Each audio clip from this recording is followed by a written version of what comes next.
लोग समांतर रेखाओं से संबंधित कुछ गुणधर्मों का अध्ययन करेंगे। तो यहाँ पर हमारा फर्स्ट स्टेटमेंट क्या है, देखिए हमारा फर्स्ट स्टेटमेंट है एक ही रेखा के दो बिंदुओं पर खींची गई लंबवत रेखाएं परस्पर क्या होती हैं, समांतर होती हैं। तो हमको स्टेटमेंट को पढ़ना है और पिक्चर ड्रा करना है। तो चलिए वही काम करते हैं। तो हमारा स्टेटमेंट क्या है, देखिए एक ही रेखा के दो बिंदुओं पर, तो सबसे पहले आप एक रेखा खींच लेना। ये देखिए रेखा एल खींच लिए।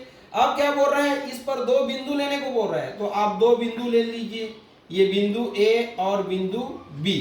अब क्या बोल रहा है, देखिए तो एक ही रेखा के दो बिंदुओं पर, तो एक रेखा एल हो गया, इसमें दो बिंदु ए और बी हो गया, इस पर खींची गई क्या बोल रहा है, लंबवत रेखाएं।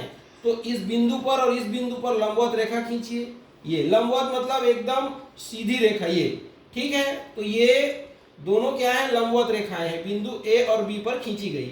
इसको एम नाम दे दो और इसको एन नाम दे दो। और यहाँ पर बनने वाला कोण का मान कितना होगा, 90 डिग्री होगा। क्यों, क्योंकि ये दोनों लंबवत हैं। तो इस स्थिति में ये कथन बोल रहा है कि ये और ये जो दोनों लंबवत रेखाएं हैं वो आपस में क्या होंगी, समांतर होंगी, ये बोल रहा है। ठीक, तो ये कथन का ये डायग्राम है, ऐसे आपको समझना है। अब सेकंड को देखिए, सेकंड स्टेटमेंट है एक ही रेखा के समांतर दो रेखाएं परस्पर समांतर होती हैं।